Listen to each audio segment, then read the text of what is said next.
Football with friends is fun as hell. My name is Alex Dunlap. Oh man, how happy I am to be here with you guys on a big Wednesday, on a hump day, and we have a big show planned today for you guys. So happy to see everybody here in the chat. Colin Crowder, Jay Ward, Mr. Hacker. So good to see you. Craig Simlinger, Tyler Finley, Money B, of course. Oh, Money B, my guy. He's always reminding everybody it is indeed fun as hell. Of course, Jay Ward, reminding everybody not to forget to smash that like button. You guys are great about remembering this. I have it written down at the very top of my show sheet, right? Every single day. I got the FWF and the date, right? Then I have the like and the sub and everything like that. And of course, the most important thing at the very top, the theme, right? The steak done this. How do you like your steak cooked?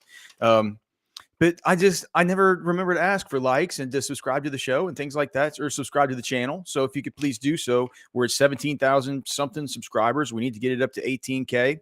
We're looking very much forward to that. So yeah, man, big show today. We got Onir coming on. We got Onir joining us today. We're going to ask him about his steaks. I have a game for Onir. I got a game for Onir. It's going to call Onir's Rankings. I'm going to make him rank some stuff. So we'll have that going on. We have all the watch list stuff from yesterday that I didn't get to, and a new thing with what's this mid-season award that mid-season All-America for Jordan Brooks. I might as well just talk about that right now. So we get this email from Ryan Tuez, or is that how you say his name, Blake? Ryan, I don't even know how to say his last name. Do you know? No. I have no idea. Okay, let's see. So Texas sophomore running back Jonathan Brooks was selected as a first-team midseason All-American by the Associated Press. One of us. The organization announced on Wednesday. So Tavondre Sweat and Byron Murphy were named to the second team. Of course, they talk about Brooks leading the Power 5, leads Power 5 running backs in his fourth nationally, averaging 121 rushing yards per game, sixth in the FBS in all-purpose yards, 141.17 per game, and ninth in rushing yards, 726. So it's great. Jay Brooks, midseason first team All-American. Golly. That sure escalated quickly. My gosh. Yeah, it did. My gosh. From the backup to midseason. Yeah. That's crazy, man. All right, yeah. But so JDH saying, I was on Onir show. We switch off during the week because we both have solo shows, you know. It's like it's not really solo here with me because Blake's always on, but you know, for Onir, he's got to go for 3 hours. You know, I'm not sure his producer hops on the whole, as much as Blake does and stuff, man. So he's like, can you start coming on Wednesdays? I'm like, only if you come on my show, brother. So yeah, I'll have a good thing for him. Look, the big thing we'll talk about today is this thing I worked on all day. It's a column I'm going to put up on Orangebloods where I went and looked at all the rivals 5-stars and how they have fared through the first half of the season. And I just kind of went and watched some of their high school huddles and stuff. Like, I'm allowed to, at least for some of these guys, just kind of share my screen and play a little bit of the huddle, right? It's like, It's fine. Yes. Some of these guys have just, like, I was just becoming acquainted with some of these dudes. I didn't look at, like, the defensive tackle that Clemson got or stuff. Like, you know, the Texas was never even on board. So, God, there's some talent. There was, newsflash, there was a lot of big talent as far as the 5-star class in 2023. But you know, some are doing well, some aren't. My what I wanted to find out whenever I started doing it was sort of, you know, I'll lay it all out later. But yesterday when I was watching last year's game versus Texas Tech, I was telling you that number 0 last year, the linebacker Tamarvion Overshown, Anthony Hill, number 0, looks just as good as him. And I was just thinking, well, how good is he compared to all these other 5-stars this year, right? Like, is he the best? Is he playing the best out of all of them? Or are there other guys that are, you know? So, and I've got it completely broken down. So we're going to talk about these other players, what they've done, how Anthony Hill ranks, and kind of just have a lay of the land there. So that's the main topic of the show. The other stuff, I wanted to look into the betting insights just to see if those are up. Maybe we can just look now and see if they finally got anything up as far as the money percentage and everything. Is the line still at 23.5? I don't know. I've been doing this all day. So let's see. You can look at that, and I can look and see if there's anything about the money and the betting insights. But I was under the impression that it hadn't. So that's North Texas. That's 330. 23.5. 23.5. All right, here we go. Here's what we got. So we're gonna remember it for next time. Okay, Texas right now has 83% of the tickets and 70% of the cash. 83% of the tickets, 70% of the cash. So maybe a little bit of, that's what 17% of the public is betting on Houston in this game, along with 30% of the money. So the people who are betting on Houston are betting it more intentionally. They're betting more money. You would generally consider those kinds of guys sharper bettors, right? But we always say with Texas, they have so much, um, so much just fanfare. Texas has so many fans and people like to make little 10, 20, $50 bets on Texas all the time. It's always going to look a little bit like that. It doesn't necessarily always mean that a big group's coming in. It takes a real sicko who's bets on a lot of games to say, all right, man, I'm getting out a big bet on Houston in this one. Right. So, that's where we are with that. Also, your questions, you can put them in the chat. You can look at that merch too. We got merch. If you missed it yesterday, we got the Football with Friends merch. You guys can find it there. That's a great looking camo hat. That thing's a sweet looking hat, but they have other colors too. The tri-blend tees. I think Blake put up a new one. Did you put up that new one? The definition of cockamamie one? We'll have that one up by the end of the day. It needed a little tweak before it goes public, but yeah, it's going to be good. Yeah, there's a shirt that just says cockamamie across the front. Blake, you're gonna have to show the people. I can't wait to get that one on order in one of the tri-blends. Let's see here. Oh, and look at this. This is this people are talking about the steak done this. Okay, so Gringo Horn, how are you, sir? Richard Aria, so good to see you, my friend. Colby S, of course. Colby S says medium rare. Converted my wife from well done to medium rare. Well, you did a good job there, my friend. I'll just tell you guys right up, man. Right up, straight up, right away, right off, straight up, straight out, straight down, whatever it is. The best way to eat a steak is Pittsburgh, right? Do you know what that is? That's like, no, what is that? That's where they just sear the heck out of it on each side. Just make it like black, seared on each side, but the middle stays rare. It's the best. It's the best way to do it. I think they call it Pittsburgh because it was what they used to do. Like in Pittsburgh, what was it? Miners up there? Steel workers? Yeah, steel workers. So yeah, that's what it was. So they would have like the steel. Like they just sizzle it on the steel. They just toss it on there, and it would be so hot. Just throw it on. Right. They just get to where there's a crust on each side. Yeah. Okay. So it's a good way to do it. Okay, and then oh gosh, what about Roshan? Have you guys heard about this? Like Roshan is still not moved ahead in the concussion protocol. I'm a little bit, there's been some concerning news today. Like there's the Anthony Richardson news. There's the there was a kind of interesting yesterday, the Julio Jones thing where now he's signing with the Eagles. You seen the Chiefs stuff over the last hour or two with the Chiefs? They're bringing back Mecole Hardman for a late round pick swap with the Jets. That just goes to show you that these Chiefs, they got. We just need to wrap our heads around the fact that, man, maybe Sky Moore was a bust of a pick and a bad eval by me. Yeah. He has not been any good. We've always known that Marquez Valdez-Scantling stinks. They need to be playing Rashee Rice a little bit more. They just have. He didn't have the best pre-draft process, but they drafted him. Patrick Mahomes really liked him. Patrick Mahomes worked out with him a bunch whenever Rashee Rice works out with Coach D-Rob up there in Dallas. And so Mahomes always goes and throws with those dudes.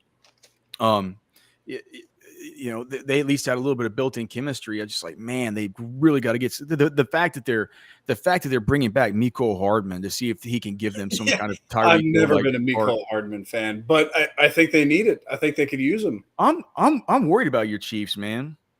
I'm worried about your Chiefs. I told you. I said this in the preseason. Then it was clearly obvious in game one that they just don't have the receiving core that they've had in previous years. Like some other news that just came in from some other things that just came in. Kyren Williams, the running back for the Rams, he had we thought he might only be out like a week or two. They put the backup Ronnie Rivers on IR. Now they're talking about Kyren Williams. Now they're saying they haven't decided if they're going to put him on IR. So we have a situation now with probably Zach Evans, and we'll see what they do with Myles Gaskin and Royce Freeman and the rest of these dudes, but definitely a hit there for the Rams. I would say if you guys still have any waivers open, or if you're in fantasy leagues where Zach Evans or Myles Gaskin is available, I might go take a look and see if I can pick one of those dudes up. It looks like we could have a couple good weeks here of production out of them if they don't stink, which is entirely possible. I don't have much faith in Zach Evans, but there are leagues that I'm in where I'm gonna have to play that guy. By the way, it sounds like Frank Clark, if he passes his physical, will likely sign with the Chiefs as well. There you go. Returning party. It's like him and Nicole. They can get together and kind of get in a limo and have a homecoming together. Colby S is saying he's been on a kick of sous vide at 129 for 90 minutes, and the series side at 2 minutes makes a great steak. My only deal with sous vide is like I feel weird putting that thing in a plastic bag. Yeah, it's a fair point. I've had some good sous vide steaks over the years, though. Yeah. All right. Yeah. Well, I think and if you've ever eaten a steak at like a big catering event, like a wedding or something like that, I think they kind of got to do those sous vide just to have them ready for the kind of buffet style lines. You know what I mean? Just sear them up real quick like that after getting them up to temp in the sous vide. Okay. So that's the steak done. This Lake Travis water level continues to plummet. I get so sick every single time that I drive by. We had one show where it rose a little bit and we got all excited. Now it just keeps tanking. Let's talk about Anthony Hill and what he means to this team. And then because we're gonna compare him to all these other dudes. Okay? So Anthony Hill this year. So what Rivals does every year is they give 32 5-star classification, 32 5 stars, right? 32 5 stars. To match up with the NFL draft. That's kind of it's probably they probably just figured we need to end it somewhere. Let's just make a number. Let's just 32 teams in the NFL, 32 teams in the draft. We'll just make it 32. I mean, some of these guys are awesome, right?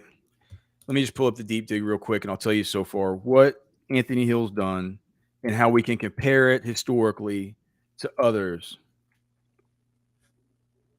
This way we can know as we could kind of look at these other guys, look at some of their stats. I'll admit some of them did come from cockamamie PFF. But Anthony Hill played 173 snaps through the first half of the season. He had 25 total tackles. He had 3 sacks, 3 quarterback hits, 4 quarterback pressures, 1 batted pass, 2 run stuffs. Okay, that was the good side of the ledger. On the bad side of the ledger, he missed 3 tackles, committed 1 penalty, and had 1 blown contain. 25 tackles. What is that good for? Third on the team? Fourth? Maybe fourth. Fourth on the team. On 173 snaps. On a team where you have a guy like Jalen Ford playing 322 snaps, right? We talked about it before that now is the first after the OU game was the first game that we saw Anthony Hill ascend from a position to where Anthony Hill was only a sub package player before. Now he's not just a sub package player. They're playing the sub packages a lot more, and he's playing out there whenever there's not sub packages. And now he's playing more than David Benda. Now, whether that sticks up for more than one game versus OU, I'm not sure. But if it's not going to stick up for the rest of the season, why on earth would you not do it? Would you not do it versus OU, right? If it's not something that you think is the best, something that you were intentional about, why would that happen for the first time versus Oklahoma in a game where no backups played? It doesn't make much sense, right? So when we talk about Anthony Hill and what he's meant to the team, we'll just look at it one more time just so we get it completely in our head. We'll look at the production sheet post OU game as far as the snaps per disruption or the snaps per production caused, and we'll just get it in our head to where we know what his numbers are and we can understand sort of what we're talking about here with Anthony Hill. And what it is right now, even on a volume-based deal, he's the third best, he's the third most productive player on the team, and he's the second most efficient player on the team among guys who are qualifiers who actually play, right? There's like Sadir Mitchell's down here at 3.33 and stuff. He's played 10 snaps. Like that doesn't count. Austin Jordan down here, 19 snaps. That doesn't count, right? We're talking these volume efficiency guys, right? Mainly these three, Murphy, Hill, and Tavondre Sweat. Hey, look, I'm not saying, I'm just saying that the two second team midseason All-Americans are Tavondre Sweat and Byron Murphy. I'm not saying anything. I mean, I'm not saying anything about that. But Anthony Hill now is on all these mid-season, freshman, right? True freshman lists, and it's and he's. When he's getting on those lists and you're not really seeing Jalen Ford or anybody get on the other ones, it's not that Jalen Ford hasn't been good, but like I said, he's played 322 snaps. His efficiency is not as good. He's only getting things done as far as what the deep dig looks for, not once every 9.61 snaps. Okay, so that's where Anthony Hill is right now. He's playing on a good team that has Big 12 title hopes, that has a good and improving defense, where he's one of the stars of the defense, even though he hasn't played much, and he's evolved from a sub-package player into what he is now. And that's where he is as a freshman. Okay, can we all agree that those are all true things about Anthony Hill? Off the charts, man. And also whenever you look at his snaps per production caused and just look at it historically versus these other guys, we're talking about Joseph Osai level, we're talking about Hassan Ridgeway level, we're talking about Malcolm Brown level. We're talking an even higher level than a Deshaun Elliott or a Malik Jefferson, or certainly, any of these other guys that you might think of off the top of your head, Holton Hill or Chris Boyd or anything like that. Yeah, it's really interesting you say Malik Jefferson, because when you brought this topic up, that was the first name that came to mind. And I was like, okay, that's one of the big last 5-star linebackers that Texas has had. And it'd be interesting to compare through their freshman seasons what those two guys look. I imagine Hill is Hill's performing at elite levels. He's dominating where Malik did. Yeah. I mean, he just is. And he's doing it everywhere with the hits, the pressures, the sacks, the run stuffs, the batted passes, the mass volume tackling. It's like generally if you're going to be able to get that much pressure on the quarterback, you affect the quarterback what did I say? How many times 10 times he's affected the quarterback? Like, is that I'll just pull it back up and see. So he's affected the quarterback now. So 3, and 4. Yeah. So he's affected the 3 sacks, 3 hits, 4 pressures. He's affected the quarterback 10 times like that. If you want to count the batted pass, that's 11. To be able to do that and be able to also have 25 tackles, it's pretty intense, man. That's a good volume tackling. Those would be good if he played as many snaps as Jalen Ford or David Binda. And he's played like half. He'd be fine. And even if he played as many snaps as Jalen Ford or David Binda, if he played as many as David Binda, he'd be way ahead of Binda. If he played as many as Ford, he'd be way ahead of Ford. Yeah, it's just like for sure. Okay, so as far as the other guys, so you know who the number one on the list is, right? Number one on the list. And so basically what I wanted to say was, so now that we've laid it out, what Anthony Hill's done, has blank through one half of his true freshman season had a bigger impact than Anthony Hill on his team? All right? That's the question. Now, for the player who's number one on this list and was great, another great thing looking at this 5-star list, there's 32 of them. And you begin to think like, golly, I'm seeing a lot of Georgia. I'm seeing a lot of OU. I'm seeing a lot of Alabama. By the time you get to the end of this list, Texas has 3 of these guys. It has Arch. It has Anthony Hill. It has Jonte Cook. Mm-hmm. All 3 are on this list of the 32 5-stars that Rivals had. That's recruiting, man. That's big time stuff. And you know what giant pieces all those guys are going to be next year. But we think at least. Who knows? We could do a whole show about the Arch thing and Malik Murphy and stuff. We got a whole off season to talk about that. Yes, golly. All right, so Arch Manning, we all know the story there. He's the future of the Longhorns, but I think we can all agree that we all love Arch Manning. We think we love him doing the hook 'em at the Dell Children's Medical Center stuff or whatever that was. Ronald McDonald House, at the card. Ronald McDonald House, stuff like that. Giving his NIL money to charity, but he's been more. mean, Anthony Hill's been much more impactful. I mean, Arch hadn't played a play, and I mean, we can argue about what kind of impact means. Pretty soon, we're going to have a guy that comes up where we can have a discussion about whether he's more impactful or not, because maybe he's in an impactful position but hasn't played as well, or maybe it's a position that's harder to play and stuff. And there are a few like that you can kind of see with Arch. I don't think that there's any way that any Texas fan would say he's been more impactful to this team, even if he was the best off the field, right? Okay. And I'm embarrassed that I still don't know how to say this guy's name. Nico, the quarterback from Tennessee. Do you know how to say his last name? I don't. I'm looking at it. I have no idea. Iamalevia, something like that. Nico Iamalevia. I have no idea. So if you look into him, so he's played 16 total snaps behind Joe Milton. One thing I will say about that guy is that if you do watch that guy, if you watch that guy's highlights, he's unbelievably sick. In the SEC, that'll be a tough guy to deal with for sure. But as of right now, just not too much to see there, right? Right. From everything I can tell. Number 3 on the list, and I hope this is the same list that you have up, Blake, because is the next one DJ Hicks at A&M? Yes. Okay. This is the Rivals 100 from last year. Right. I just hope I didn't pull up some kind of old version of it or anything after I did all this work.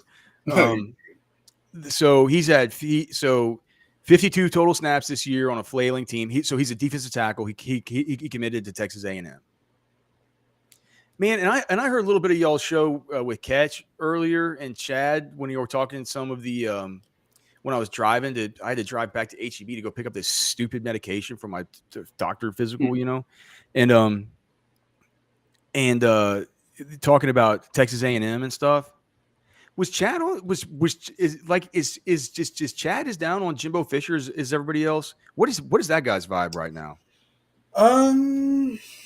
You can't really get a read. He doesn't come out and say anything like. Yeah, I mean, they've talked about it a lot, but I think it's starting to turn. You can see the gears working, in his head, and like starting to think about, well, who would we get and how this buyout would work. I'm telling you, it's like a trailer or something. It would be. And do you know what? Honestly, that wouldn't be too bad a hire, I don't think. But I thought Catch made such a good point the other day when he said, once these kind of conversations happen, when do they ever just go away? That's the thing. It was the thing on the hot seat study. It's like that was the whole thing. And it's like the way that I defined the hot seat was whenever there was a situation that there was either an athletic, like, do you know what the most dreaded thing is in this whole thing is getting the dreaded vote of confidence from the athletic director, from the head of the BOR, from the school president, any of that stuff. Whenever you get the vote of confidence, that's when you're absolutely getting fired. It's like it's just so ironic. It works every single time. But yeah, like when I defined the hot seat, I said, look, it's got to be a national writer. It's got to be multiple local writers who are talking about the fact in public and maybe asking people in public about your job security. And that's when you're on the hot seat. So via the hot seat study, he's already on the hot seat. And what Catch is referencing is the fact that once you're on the hot seat, precious few of these guys have ever gotten off. Out of the like the 140 tenures that I looked at over the 15-year sample, there were like 7. They don't get off. Sometimes it just takes a little longer, but they don't get off. Anyway, DJ Hicks hasn't got off much this year. 52 total snaps, bad team. Looks like he has 1 sack at least, 3 solo tackles, 2 assists.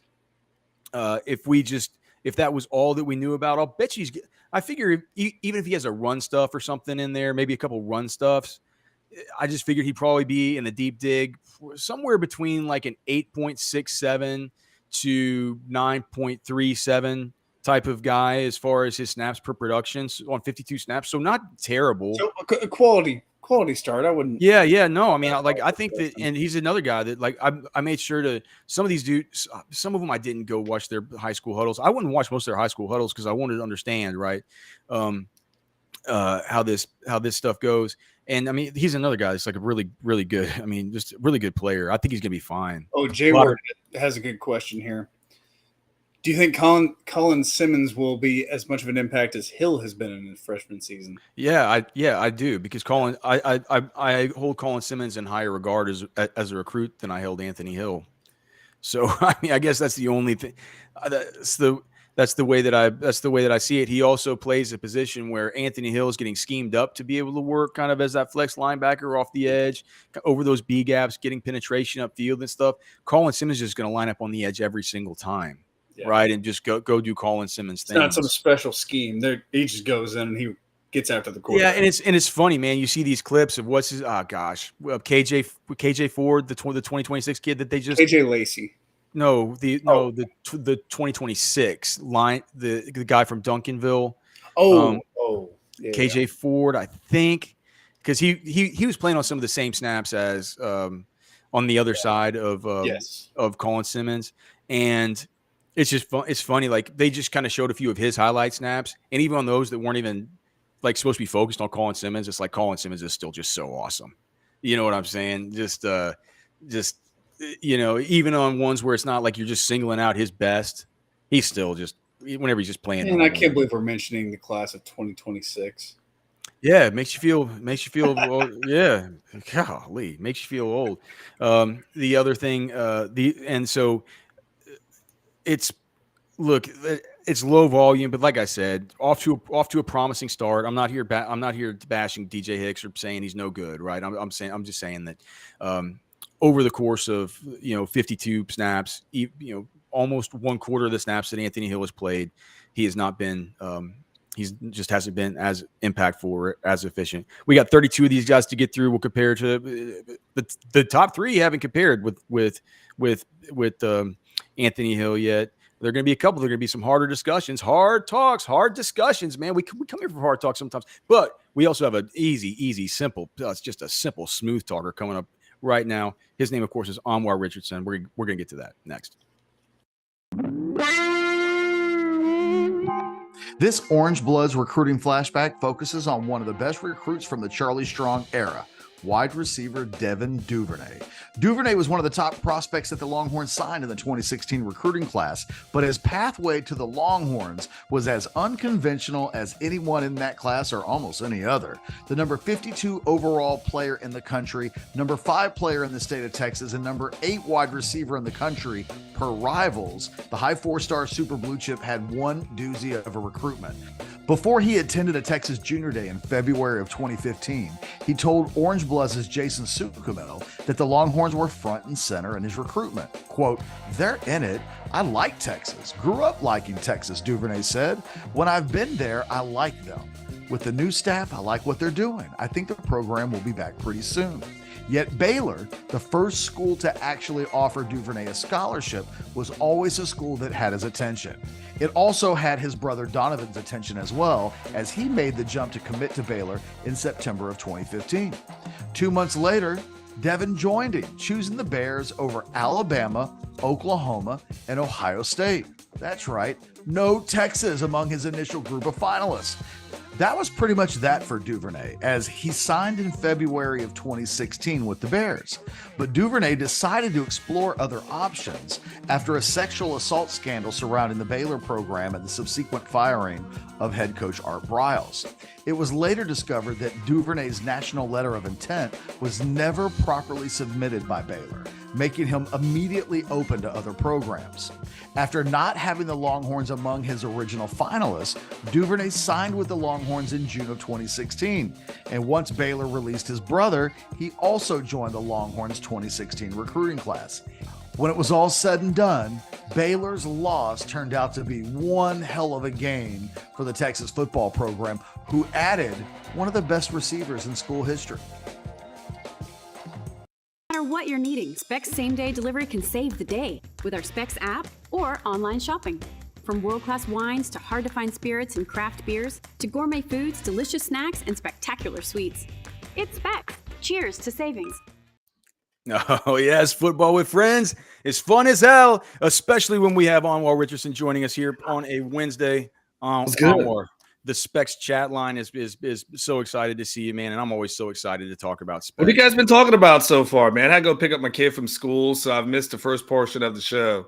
We're talking about Anthony Hill. I'm about to put a column up on Orangebloods where I went through like a complete degenerate, and I looked at all the 32 of the Rivals national 5 stars from last year and just wanted to kind of do a temperature check on where they all were halfway through their freshman seasons to see if Anthony Hill's the best. So we're talking about it. Okay, go ahead with that. We're going through those guys and kind of talking about that stuff. But but first, just tell you quickly about Specs. It's where you can go to get all kinds of alcohol, and then you can drink the booze, and then you can feel relaxed. And if you want to, you can. I mean, we don't recommend you overindulge, but sometimes it happens. I mean, I'm not saying. I'm just like you never know. It's holiday season, man. Like it's holiday season, and this is the time where it's like we got Halloween coming up. We got Thanksgiving parties. You got Halloween parties that are going to be going on, for the next couple of weeks. Then you got Thanksgiving with then Christmas. So there's a lot of opportunities to go out to Specs. You get to do your and you might actually need a pull. You actually might need a little bit of extra alcohol there, because how do you do it with your do you have to do you and your ex, do you guys does the kid go on Christmas with one family and Thanksgiving with the other? Or do you guys split it up to where they spend a little time on each? It's supposed to alternate it, but it kind of gets tricky for me around like the holiday times and stuff, because the issue becomes like when it comes to like the bowl games, right? Having the second half of like the Christmas portion, but I'm in Houston or I'm in San Antonio or something to that effect. So, I don't necessarily get it. So sometimes there's years where I don't really get him per se, the holiday stuff. And like, I may have to celebrate a couple of weeks early. So you just make it work. I learned that if my kid gets a Christmas gift on December 19th, he's not going to give it back because it's not on the 25th. He's like, oh, damn it, Dad. It's not on the 25th. This is not a real official gift. He's going to be like, thank you. Motorized Legos. Get it out of here. I don't want him to. No, he won't. He will turn his nose up at it. Yeah, for sure. So do you ever have to take your sons with you on the road to football games? Have you had to do that? I did. So last year, there was a funny story. So last year, but my youngest son's mom decided to move out the country, and decided she wanted to try something new. So decided to move to Mexico. And that was in last year. So I had like my son from June of like 2022 up until this past summer. So, I would have somebody who's kind of watching him, but towards the end, I didn't have someone to watch him. So I literally flew like my babysitter and her mom out to like Kansas City to watch him while I remember that. And we said, why the mom? And you're like, well, because I can't just bring the babysitter. I can't bring a 18-year-old, 17-year-old babysitter. Like, I'm like that. There's just all kinds of things on the terror watch list or something. Yeah. Like I'll be accused of a lot of things, but pedophilia will never be on that list. So I'm like, listen, I need someone to watch my kid. I'll fly you and her out, and then you guys stay in you put you guys up in the room. And so I had to do that. So that's kind of like the challenges of being like a single dad kind of thing. It's just that, and that, especially with his age is at right now, just not having someone to watch him on the weekends, So message to all you parents out there who travel: stay married. Yeah, man. Well, it's all right. Well, yeah, it's good advice in general. I'm actually going to be a single dad starting tomorrow for one night, because my wife's got to go out to some retreat. She's supposed to go. She's supposed to go to this thing for 3 days, and they want her to spend every night like doing these team building exercises and stuff. She's like, I cannot leave this husband of mine alone with these kids doing his work and do it like for 3 straight. Like they're not gonna get proper nutrition. They're not gonna get it's like they're not gonna make it through. Were you guys in Dallas for Texas OU weekend? I didn't go. Okay. I can't go. My wife takes the kids to the OU game, or to the my wife still goes to the OU games, but she takes the kids. I saw her. Did she tell you? I think she came up to me and said hello. Oh yeah. So, but I told her I'm like, he probably thought you were just like a fan or somebody that watches the show. Well, you got to think the last time I saw your wife was when I was like I guess quote unquote interviewing here like 9 years ago. Yeah. So like when she came up, she's like, "Hey, Onir," gave me a hug. She's like, "It says on my house." I was like, "I have no clue who this woman is." And then I was like, "It's got to be Dunlap." And but then I was like, but it was like real quick. She was going to get something online. So yeah. But yeah, man. So do you have your?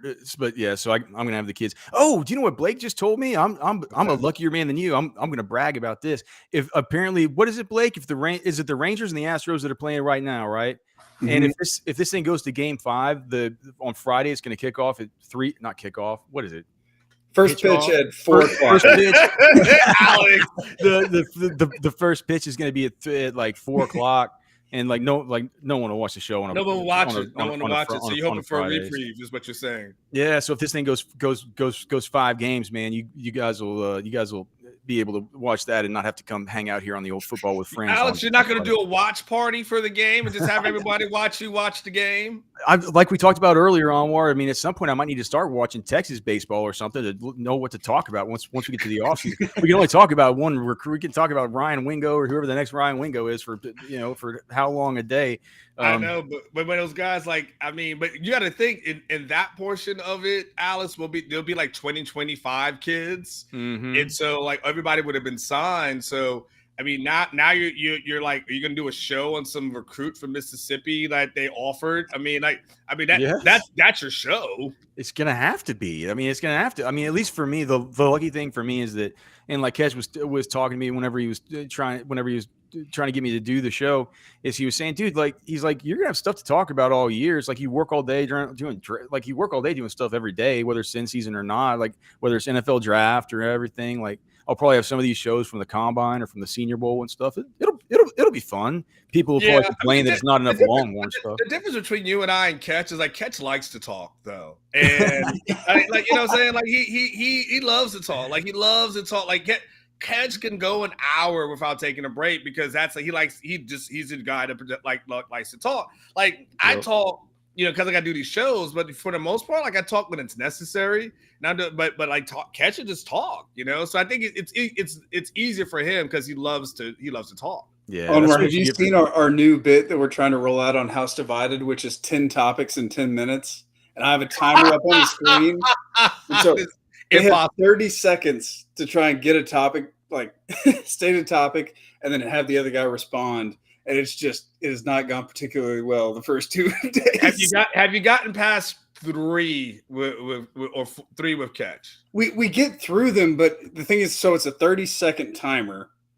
And the problem is, after the 3rd or 4th topic, we start getting behind. And that timer, I just got to keep resetting the shot clock. They're like, bump it back up. 30 seconds. There's a big difference between all of us at this point. Ketch had to quit the show today? No. All right. He said Ketch tapped out today and couldn't finish the show. I don't know. I guess I don't know what Ted Appear wants. It had to be there. He kind of. We did finish a little bit early. Well, regardless, man, still so happy to see everybody in the chat. Ted Appear one of the sharper commenters back. Kenny R saying we have a ton of Longhorn material. I welcome other topics, Alex. Well, great. I certainly do appreciate that, Kenny. I love it. I love Kenny. By the way, and let me just give you a love tap. I love the people who, when you go off topic, like, can you give us our football, please? Like, yo, dude, like, can you just? It'll be okay if we go off topic for like 10, 15 minutes. Like, you literally getting like a 2-hour show here. You getting football like 5 days a week. It's okay if we just go off the reservation, but it's just like this high demand. Like, I can't believe that you've talked about something other than this. It's not like you're going to church and all of a sudden, like, you're like, I'm here to hear about Jesus. And all of a sudden the pastor's like, hey man, did you guys see that thing on Netflix last night? It was so crazy. I was watching this one show. You're like, well, where's my Jesus? And like, no, it's literally just a show, man. Like, all right, calm down. You guys are just taking too serious. You're like, I need to come out and say, okay, I want to talk about the sports. All right, now on to passage number 4. That's great. Okay. All right. So yeah. So I have a game that I want to play with you called Rankings with Onwar. Okay. And it's gonna be fun. I have it all prepared. Okay. But before I do, I want to ask you. you got your plans all put together for Houston? You excited? What's the docket look like for you as far as your travel? What are you doing? What's your plan? So I'm going to go. I got a little something coming with me, Alex. I got so we I got going on Friday night to like this nice Italian restaurant on Friday night, and then I might see if I can go find myself slip into like a little speakeasy and relax. So the good part is the game's at kind of at 3, so you can have a little bit of a later night. It just sucks because then my whole day is blown at that point. But so I'll probably do that on Friday. Wake up, do a little breakfast on Saturday morning.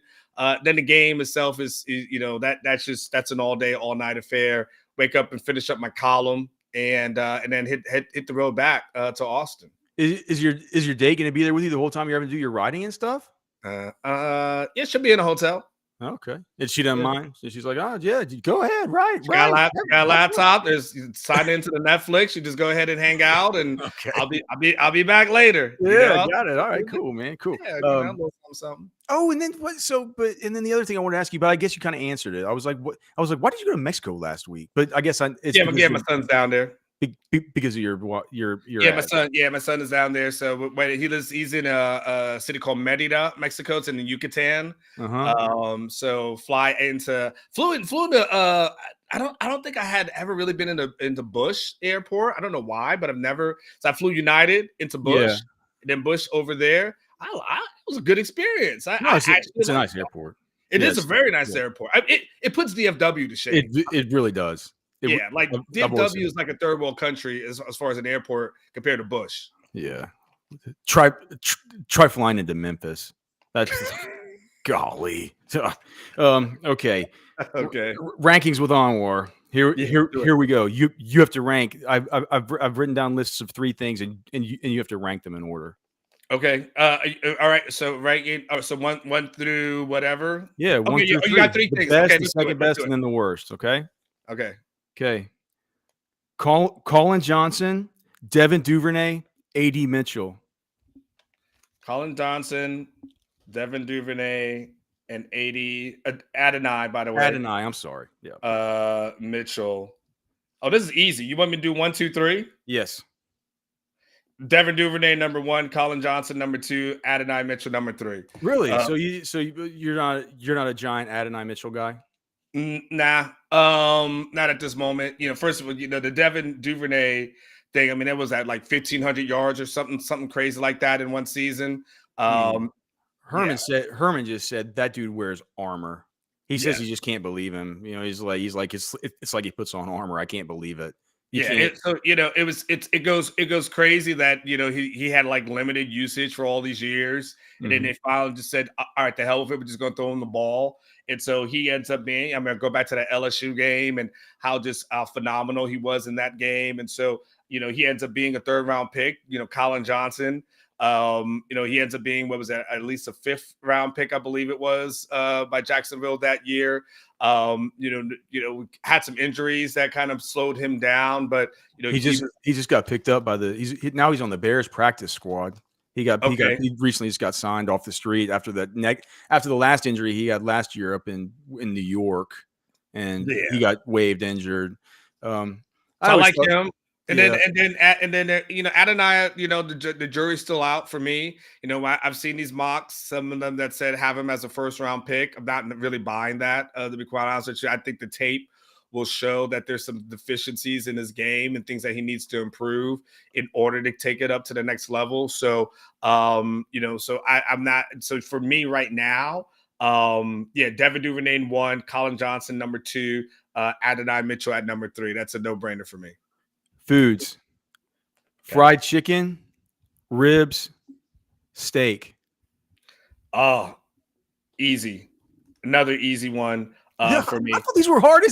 Blake, are these easy? No. I think these are hard. No, these are no. Well, first of all, steak. I love a good steak. Like if you go to a place and they've got a good steak, man. I was just at funny you say, I was just at Steiner Ranch Steakhouse. And I got one of these like Japanese steaks. Wagyu? Huh?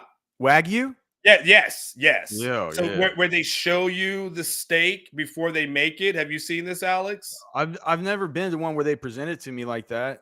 Yeah, well, let me see. Let me see if I can here we go. So they presented it to me with the grade on it, Alex. Oh, wow. Dude, that thing must have set you back like 75, $80, huh? Alex, you're going way too low. Oh God. Are you serious? You're going Golly, you must be getting those super chats on war. Gee, yeah, those super chats help pay for all that. yeah. So that's where it is. And then this is what it kind of ended up. I had it done medium. So even though it looks like a little charge on the outside, Yeah, I there's love that. medium on the inside. With kind of like almost kind of like a Mexican martini-ish with Yeah. that. So yeah, so like I'm a steak guy. Oh, me too. Yeah, so that thing. So yeah, I was killing it and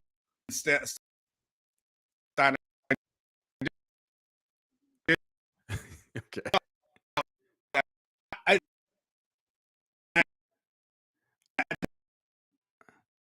All right. All right. Well, Wait. Onward, you're cutting out a bit. So Onwar's now cutting out. I'm not sure if he's cutting out or whether that steak just blew up the whole internet. But here's the thing: we can't lose Onwar because I have so many more Onwar rankings questions that are going to get leaving. Come back real quick. Gonna get even better. So let's have him. He can try and bounce out and come back in. Or he had to sell his Wi-Fi something. router to buy that steak. He said that Spectrum has him breaking up. It's Spectrum is sometimes hard to depend on, Blake. But do you know who we know is never ever hard to depend on? Oh, Val Garcia at Val and Realty. I mean, Val Garcia, you look at this guy and my gosh, Val, just one of our favorite people. And just look at that smile. Look at the brightness in the eyes. Look at the curiosity and intellect that you can see just permeating through them. He is going to sell your house for free if you're an educator or if you work in the ministry for free.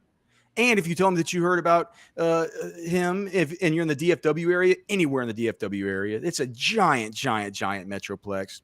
If you're in it, you know where it is. And he's going to sell your house for half price. If you just tell him you heard about it on Football with Friends, he is a very, very, very, very excellent guy to get to know. He's a tremendous resource. He's a wealth of knowledge about all things real estate, all things selling houses and everything. He's a top 25% realtor in all the DFW area. He's a great friend of the show. He's a listener of the show. He's somebody who I would recommend wholeheartedly to anybody. So if you know anybody in the DFW area that's looking to buy a home, sell a home right now, it would be a dereliction of duty for you to not recommend Val Garcia. He's literally, even if you're not a member of the church, the ministries, an educator working in education, he'll still sell your house for half price. You're leaving tens of thousands on the table if you don't call Val and Realty. ValAndRealty.com. Val Garcia, his phone number is 469-647-8729. One of us. All right, we got Onwar back. I don't know what's up. Internet connection or something like that. So and check this out. This was a kind of appetizer. Oh gosh. I mean, it looks like I can see a lemon. What is that? Is that like some lobster peels or something? What, shrimp? What is that? I can't tell. Nah, it was damn it, Alice. I kind of forgot, man. I had a couple of drinks, man. I ain't gonna lie. Is it calamari? Is it squid? Like the little squid calamari? Yeah. Nah, it wasn't that because she's allergic to seafood. So it was something other than that. I got to go back and look at the menu and I'll be able to tell you what it was. So, So steak would be, I probably dropped Alice, man. Let me tell you, that bill came in and it was like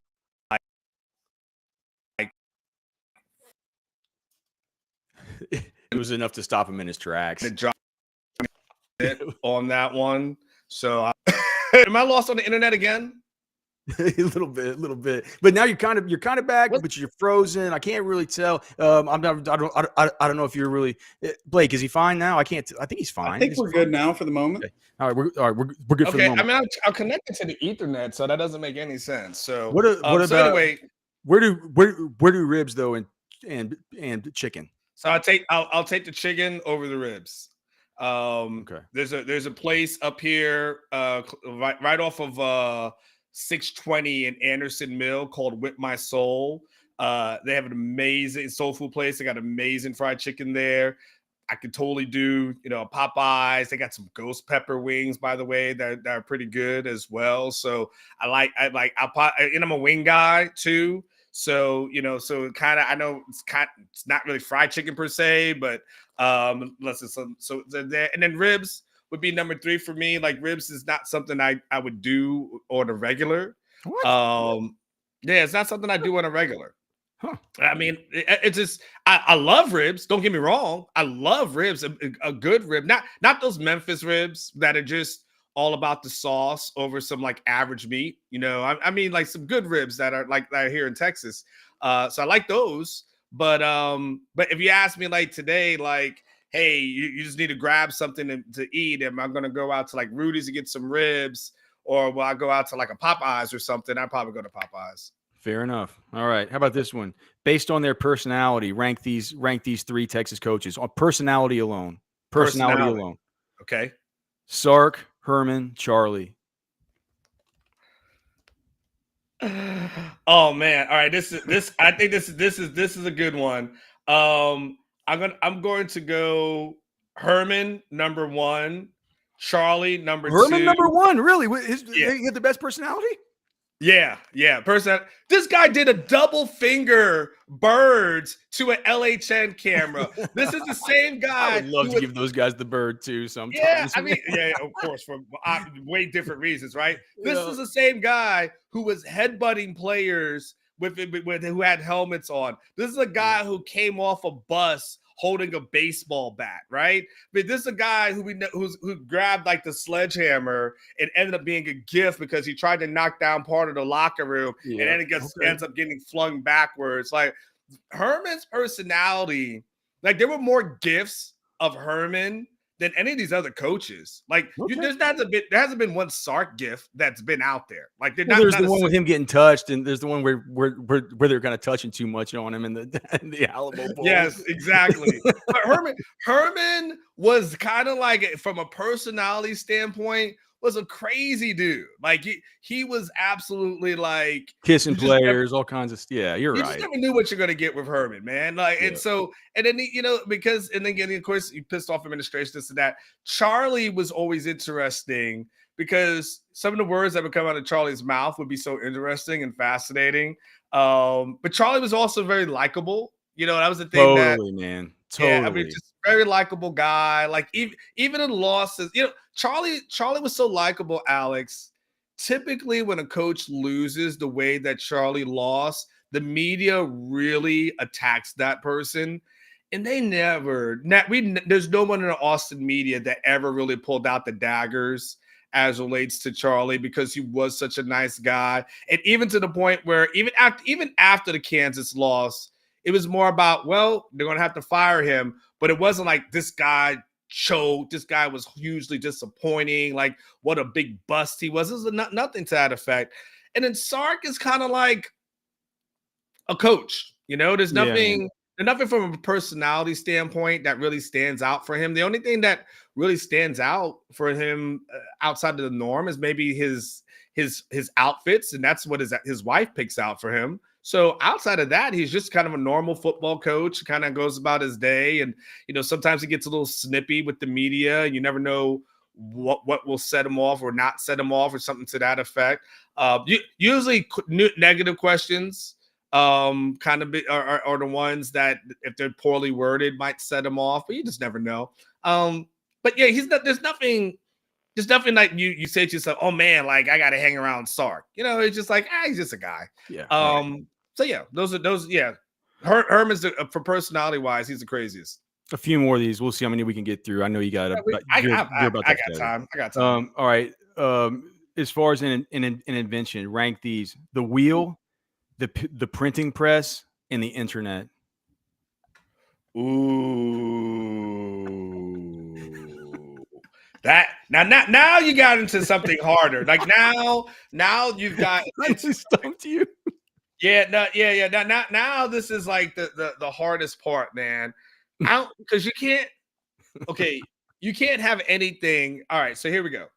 You can't have civilization without the wheel, Yeah, right? Like I tend to agree. you don't get to the internet without the wheel, right? You, So you have to have a method for like transporting items and commerce and things like that to be able to even bring people collectively together enough to where they could have these ideas to, yeah, right? It's like you have to establish a baseline level of society. It feels like the wheel has a lot to do with that. Yeah, exactly. Without that, like we're screwed. Like we don't form anything as it is.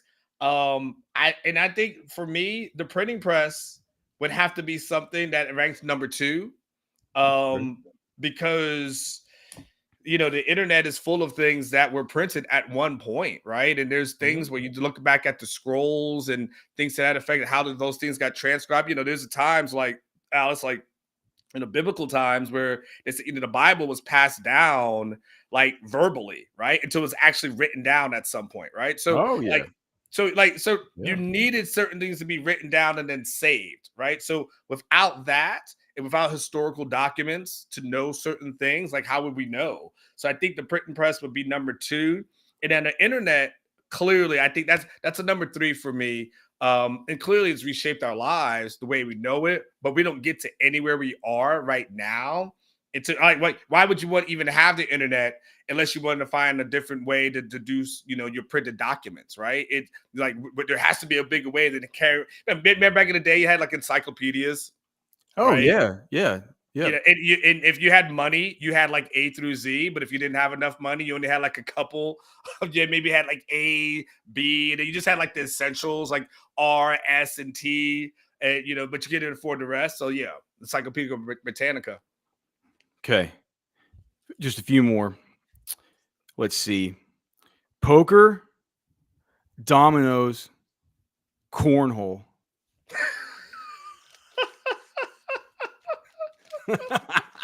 You gotta rank them. We gotta have Onwar's rankings. Man, okay.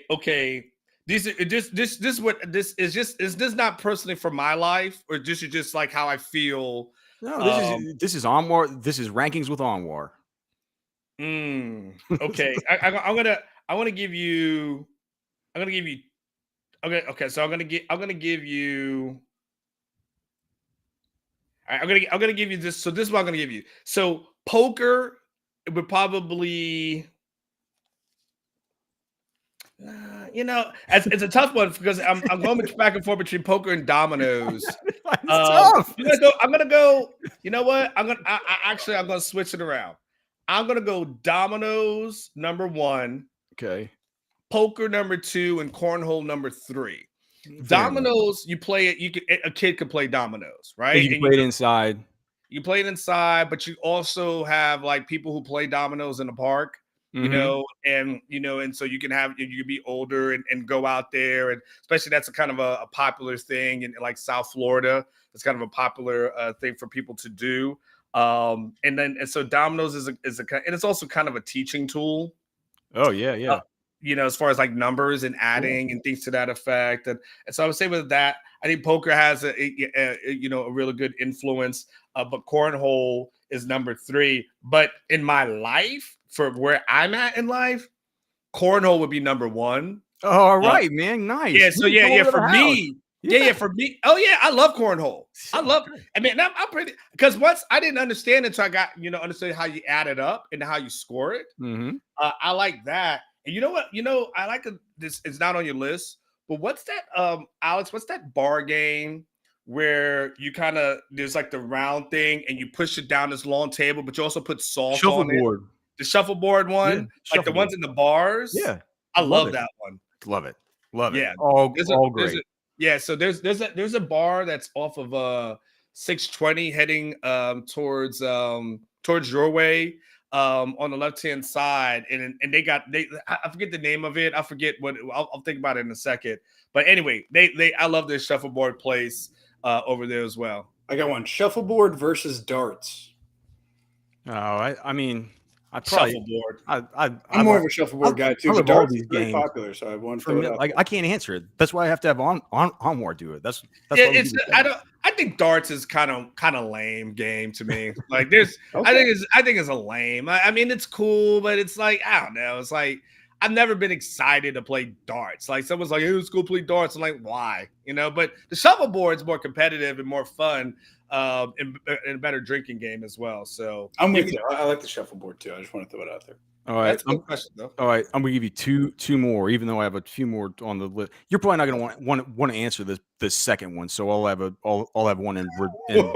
How's the world end? Like, is that what it No. is? How do you die in your something that I don't sleep think that in you'll an answer. accident? Like, It's what is something it?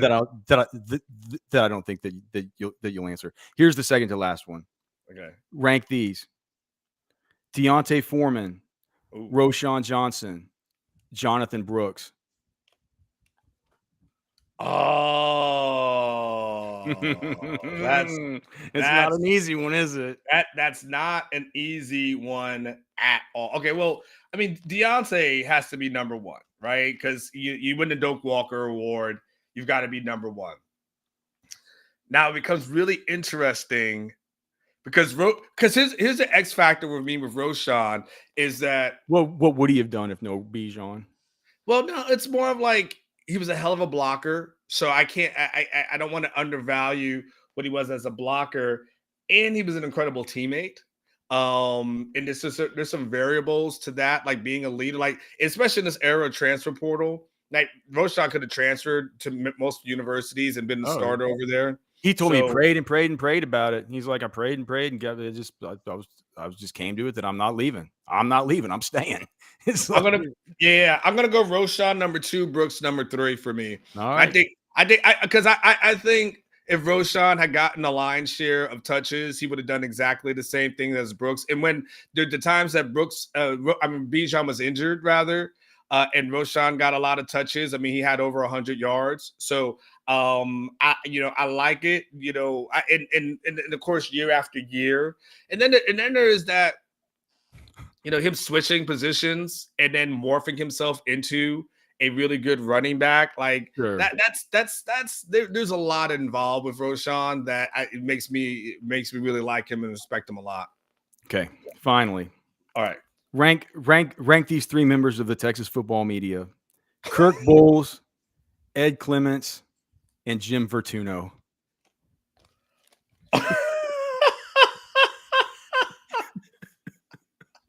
This is horrible.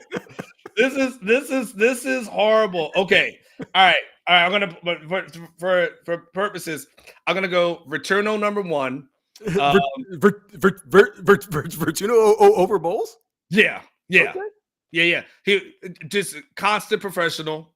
It always asks, I think, good questions. Sometimes he irks Sark. But nonetheless, I think a good professional, old school guy. Did you know that Vertuno was actually a kicker in college? Did you know that? Jim Vertuno was an athlete? He actually, how about this? I'm going to give you another little known fact. He actually was a kicker at Florida A&M in Tallahassee. He went to an all-black, predominantly black school. But wait, is Vertuno is Vertuno? No, he's white. Okay. No, he's white. He's white. He went and actually was a kicker on the team. I had no idea. Yeah. There you go. Little known fact. That's why people tune in. That's why people tune in here. Little known fact, but he went to FAMU. All right. So then there's Ed, and then there's Bowles. Yes. This is a tough one right now because Kurt likes to fish around and he likes to try to stir up stuff a lot. Yeah. And like he'll ask leading questions to people in order to see if he can like trip them up. And like, does that make you mad? Does that and then like sometimes he's looking for he's gonna be so pissed. I don't care. He's looking like to trap guys a little bit. But Ed's a nice guy.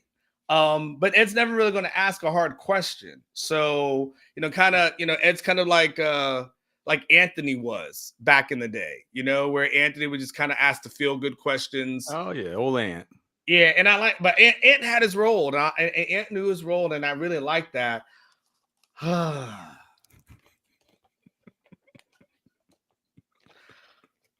because every media member, every media group needs someone who's the bad guy. I'll have to go Bowles 2 and Ed 3, just based off of that. But it's that was probably the toughest of all the questions because but Ed's nicer, but Kurt always tries to stir up stuff. So there's that portion of him as well. So I'm trying to think that was tough. Tough. I tried to think of three tough ones, man. It's tough to rank those. It's tough to rank those 3 dudes. I'm not even sure how you just. Yeah, I wish you would have asked me like Joe Cook or something. make it like real easy where some like guys that are like very likable. But there you go. All right, yeah, that's how he sees it. Rankings with Onir. I'm gonna start doing this whenever Onir comes on. This is a great. This is a lot of fun. You should definitely do that. I'm beyond prepared to have people pissed off, well, either Bowles or Ed kind of pissed off at me next Monday. But nonetheless, doesn't matter. I think I said what I said. But wait, out of curiosity, where did you rank those 3? If you had to rank. Yeah. Oh, I go Bowles, Ed Clemens, Jim Vertuno. Wow! No, not Jim. Yeah. I don't know Jim as well as you. I didn't know that he was a college kicker. I didn't know all this stuff, man. I'm just talking about the dudes that I kind of like, man. That's just how. Yeah, here's the hard part with Jim, though. Jim, because he's an AP guy, he's not always at every press conference and every availability because sometimes he has other things that are on his plate. So, but when I have conversations, so here's the other thing, Alice, too. Like you get a chance to see the questions on the podium, but then like Ed, he usually leaves. He doesn't necessarily always ask the questions of like the players afterwards. Mm-hmm. So then, so I get to see like the part 2 of what goes down. So I think that's kind of where it goes from. But that's an interesting thing. And by the way, last thing, where would you have put Brooks, Roshan, and Foreman? I'm kind of curious about that one. I would have gone. I mean, I have said like I would have gone Foreman first, but the main point of that was to get you to choose between Roshan and Brooks. But I think as of now I do the same thing. I think I do the same thing as you, but on where I feel like he's about 400, 500 yards away, and that could come just like that from completely flipping that for me. If he, you know what I mean? Like if just from a pure production standpoint, if he gets up to 1,100 yards or something like that, I don't think there's any way in good faith that I could put him over Roshan just based on what Roshan was able to do from a pure numbers perspective, and the fact that Roshan never really put the team on his back like Brooks probably will likely have done if he is to get to that point. So last thing, I'm assuming was Ribs number 1 for you? No, but Ribs was second. Steak, of course, is number 1.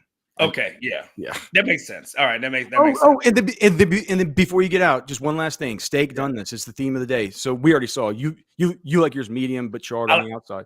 Yeah, medium is definitely the way to go. You got to have some flavor. I know some people like it a little bit bloodier than that, but medium is just perfect. Can I tell you last thing?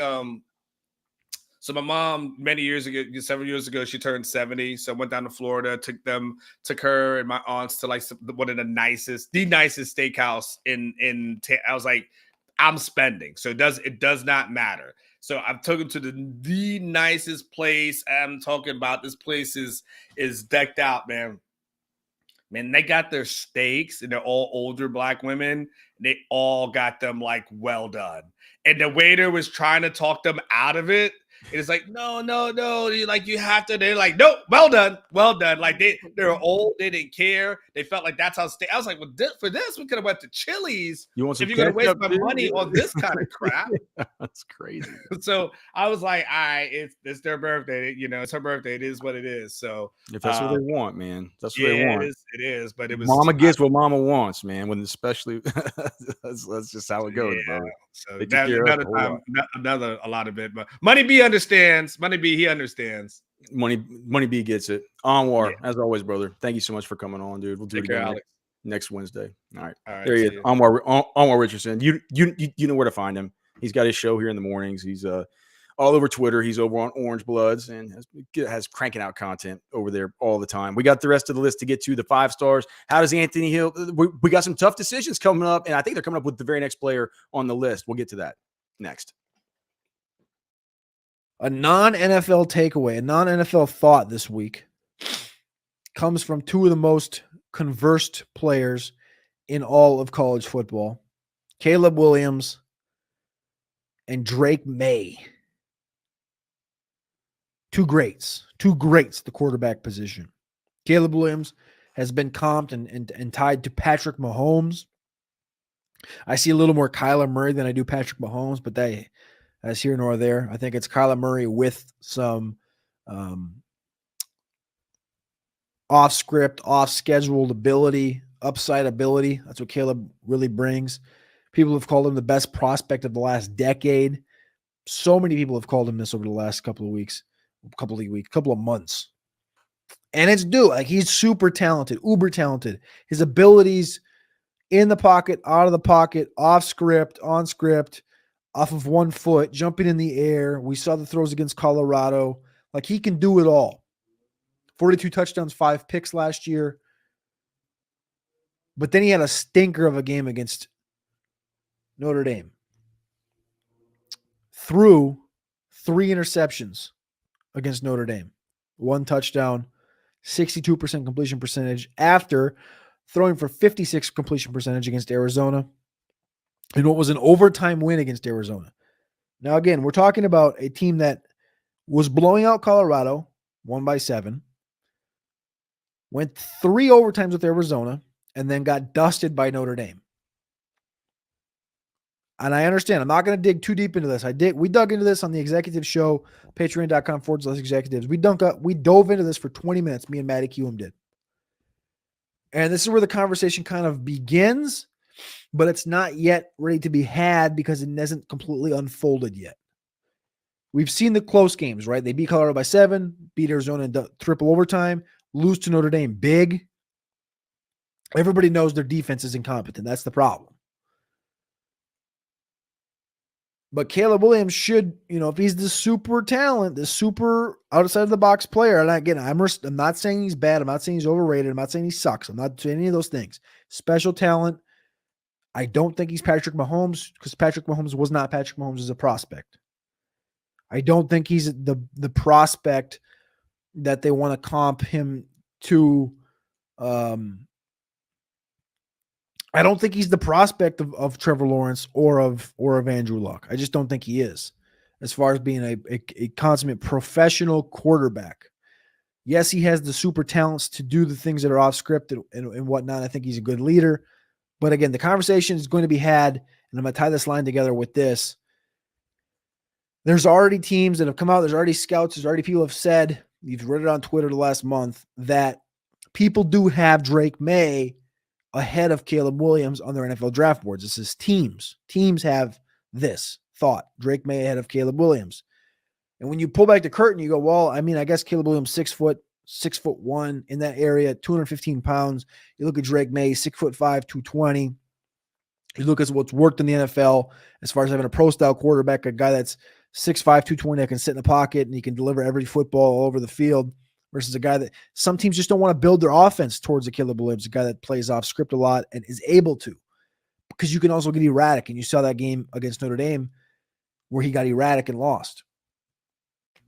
Oh, yes. Football with friends is fun as hell, man. Thanks so much to Cody there from the Roster Watch podcast, the 10 Thoughts.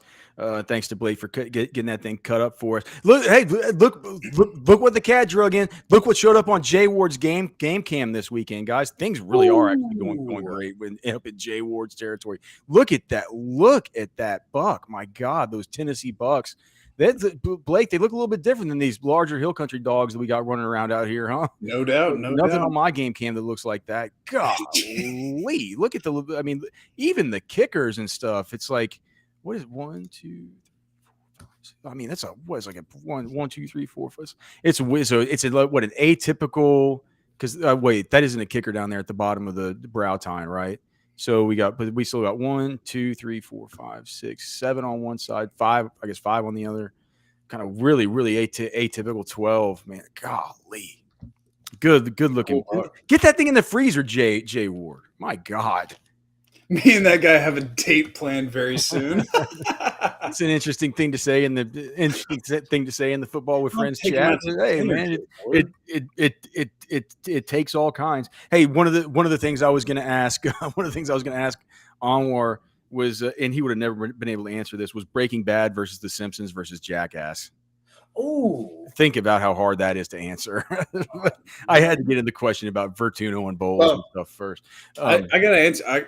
I mean, for me, Breaking Bad is number one. I think that's the greatest TV show. But Jackass is the funniest, and since Simpsons was like the longest running and just the awesomest, it's just hard. They're all great. They're all great for sure. All right, so here with the next one, so the next guy up. So what we're doing, if you're joining a little bit later, we're comparing Anthony Hill, where he is as a freshman, to the rest of the freshman 5 stars. And dude, we might just have to power through the rest of the show to get through all these, because I don't think it's anything we're gonna be able to kind of. Do I need to bring out the shot clock for these guys? Pick back on tomorrow. No, because some have more to say, right? Like with this guy, there's more of a discussion. Dante Moore, the pro style quarterback at UCLA. So this is a discussion because, all right, so he got off to a good start in the win column, right? He only had two losses, Utah and Oregon State. His wins were versus Coastal, San Diego State, Washington State. But he's got a 50.9% completion percentage. 10 touchdowns, 7 interceptions, absolutely nothing as a runner. He's minus 60 yards in total. But he's a quarterback. He's playing as a true freshman. That, to me, gives him a major feather in his cap as being a difference maker, right? If you listen to the people, and I only watched a little bit of him, and people doing the clips, like the Dan Orlovskis of the world and stuff like that, they're talking about his arm angles and the arm talents. He does have flashes of really good arm talent. But 50.9% completion percentage, that to me, it feels a little bit low. And we're talking about somebody that's really flashing, like he's going to be a good one in the future. And he's off to a somewhat impressive start, I guess, as a true freshman, as far as only losing 2 games so far. But it has been a rocky start. I'm not sure. Can we say a linebacker has a bigger just positive impact on his team than a quarterback that hasn't been all that good, but has been winning? That's a really tough comparison. To me, I said that he's not had a bigger positive impact on his team than Anthony Hill has through one half of the season, although it is a very close call given all the circumstances outlined. He started every game, is that right? No, he missed one. Like, he earned the starting job after one game. Okay, all right. Maybe he's got to. We got to say maybe he's just even. We just got to say it's even just because of the positional value. And Anthony Hill is still, again, only played 170 snaps ish. 173. 173, and Dante Moore has started all but one game for UCLA as a true freshman quarterback. Yeah, I put him about even because Anthony Hill has the production, of course, edge by a pretty large margin. But you put Dante Moore ahead. No. I put him even. I think he's even. Okay. Yeah. The next one, Keon Keeley, edge, Alabama. So he doesn't even show up on the Bama participation log. No. So like he and PFF, cockamamie PFF doesn't even have him for a snap. So we don't even need to talk about him. Brandon Ennis, the wide receiver from Ohio State. So he actually last week splashed onto the scene with his. It was the second time that he played. It was the first time that a bunch of these true freshmen had played since their Western Kentucky game. And he's probably going to end up being awesome just because that's what Ohio State receivers go do when they go up there with Hartline and these guys. Like, they just – I don't know. I don't know how they can do it. He did have a big I can't show it, but I'm going to link it in my article. He did have a big touchdown catch last week, but I believe that it was his first catch of the season. But it was a big touchdown catch. He's obviously not had as big an impact. Nope. Okay. And definitely not against this next guy we're about to talk about. Number 7 on the list, Zachariah Branch. He's a wide receiver for USC. Absolute stud. He's so good. He's fourth on his team in receiving yards. He has 195 through the first half of the season. There are two other players on his team that have well over 400. So but the more important thing is just in the return game. Listen to this: 9 kick returns for 217 yards and a touchdown. That's 24.1 average. 11 punt returns for 244 and 1 touchdown. Yeah, 22.2 average, and he's done that despite missing 2 games with some kind of nebulous situation. So I was reading in the Orange County Register. They said for 2 weeks, ever since he surprisingly didn't dress for USC Colorado, Branch's status has been clouded. He's seen fielding punt returns at practice across the last couple of weeks, but out again against Arizona. One of the Trojans' most dynamic weapons is relegated to the sidelines. Head coach Lincoln Riley didn't even confirm his absence was due to injury, using incredibly unspecific language like, we don't think it's long-term. And that was until just last Thursday. So there's some stuff going on with his situation, some cloudiness with his situation. But I think we can probably say that he's had a similar impact on his team as a true freshman through the first half of the season as Anthony Hill has. Yes, he's a stud that the whole nation's talking about. But if you're going to break a tie, he's kind of got some off-field. I don't know. We don't know. All right. Number 8. Well, these guys are all going in the A+ category as far as, it's still only 6 games in. The UCLA quarterback, especially Zachariah Branch and Anthony Hill, though, I feel like they may even be a step above what the UCLA quarterback has done so far. Like, would you put Anthony Hill at like an A so far or an A+? A+. He's been A+, awesome. and maybe you put the UCLA quarterback at an A. Yeah, that's what I'm saying. Yeah. I think maybe but Dante Moore. I think he's maybe just a little bit below. But the fact that he's quarterback, I'm always going to side toward the quarterback. Right. And then where would you put Zachariah Branch on that scale? You think? I put him right there. As we'll see, there's not many of these guys that I'm going to put ahead of Anthony Hill, but there are some that I'm going to say that they've had a very, very similar. Across positions, it's hard. There's one guy that's had it almost exactly similar to Anthony Hill that we'll talk about. So next one up is Caden Proctor, the tackle for Alabama. He's actually been the starting left tackle for Alabama. So that's obviously something to consider in and of itself, right? But he's struggled. He's currently in a starting battle for his job. I don't trust PFF grades, but if you did, he's the second lowest graded player on the team out of 36 that have taken a snap this season. Starting at left tackle at Alabama is beyond impressive, but Nick Saban did say this week they're kind of opening up that job a little bit. He's getting a little bit of pressure for his job, which is to be expected from a freshman, especially a freshman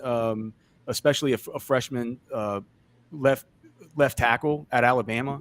Vape Nash, she's saying Boomer Sooner. Get y'all's numbers up. Well, get our numbers up. You guys don't even have any shows like this. And listen, give us a like, please. Everybody, could you? While you're here, click like. But while you're here, give us a like because we're going to talk about some of your guys. One of them's made a big impact. One kind of hasn't. Okay, the next one. So this is the big one. Caleb Downs, safety from Alabama. Okay, so he had a down game versus Texas, right? Like Proctor, true freshman, starter for Alabama, and he's played really well on a ton of snaps.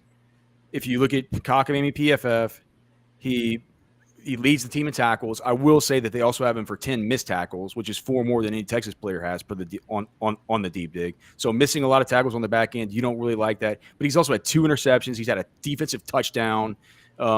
He's already been named once to the Sean Alexander Freshman of the Week award, which Anthony Hill got playing versus Alabama. Remember? Mm-hmm. But I mean, he's played 463 snaps. He's played the most snaps of any Alabama defender, right? I think what we can say is he's probably had a similar to maybe somewhat bigger positive impact on his team than Anthony Hill through one half of his true freshman season. Caleb Downs, which is something that we're out through these 32 guys, we're not going to say often at all. But do you agree with that, Blake? Yeah, I would agree. 463 total snaps. He's been on the field more than any other player on the whole defense. That's insane. He's been on the field more than anybody else on the defense. For Alabama, right? Yeah. Okay. Next up is number 10. Samuel Mapimba, the DN for Georgia. So he's played in 4 games this season, only in mop-up duty. He's listed with a bunch of oars for the number 2 on the depth chart. It's like Marvin Jones or CJ Madden or Darius Smith or Gabe Harris or Sam Mpimba or Damon Wilson the second. Imagine how tilted I would be if we got that depth chart, Blake. My God. But he hasn't played in more than 14 snaps all season. So him and the next guy down, Damon Wilson. Am I still on par with the list here? Do we have yes, yeah, we got the same list. Okay, Damon Wilson. He was one of those oars that we just talked about, right? Right there with Mapimba. He's been a little bit better. He's played a few more snaps, but never more than 15 in any one game. Why I say he's probably a little bit better than Mapimba is because I did see some highlights of him getting some pressure. There are fans kind of tweeting about him and his pressures and stuff. He's gotten 3 pressures on the season, but certainly nothing like Anthony Hill has had as far as his effect. Number 12, our guy, Sam. We don't have enough viewers. What's this dude's name? This Boomer Sooner dude? Bape Nash. Bape Nash. This is for you, brother. Peyton Bowen, the safety out of Oklahoma. So, dude, my initial read when watching Bowen in the weeks leading up to the OU game was that the Sooners, they found a dude in this guy, right? Long, athletic, fast. He's a playmaker. We said this before the game. We were talking about Bowen. Well, but then in the game, I think he was the one that hit Ewers for the fumble, wasn't he? That was Bowen. Yeah, I think you're right. He also had a blocked punt. He's one of the best freshmen in the nation. Everybody's talking about. He's on all these midseason lists of the best freshmen in the nation. All this stuff like that. He's basically played an identical number of snaps as Anthony Hill. He's been getting on the field more and more in the same way as Anthony Hill. He's had a very similar impact on his team and a very similar trajectory. I'd say that his impact on his team has been very similar through the first half of the season as the one that we've seen out of Anthony Hill. Peyton Bowen, the safety for Oklahoma. Okay, number 13, Carnell Tate, wide receiver, Ohio State. So another wide receiver in this top 13 for Ohio State. Man, so many wide receivers. It should be illegal. So him and Brandon Ennis. You read about the OSU media just saying that these guys are basically the future. He was another guy last week that was one of these freshmen that got in. He caught a long touchdown too. He looks really good. I think Carnell Tate actually looks a little bit better than Brandon Ennis just on a college football field.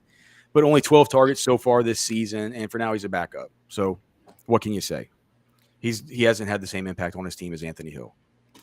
Number 14, Malachi Nelson, the pro-style quarterback at USC. So he's not only behind Caleb Williams, but did you know that he's also behind the third-year guy, Miller Moss?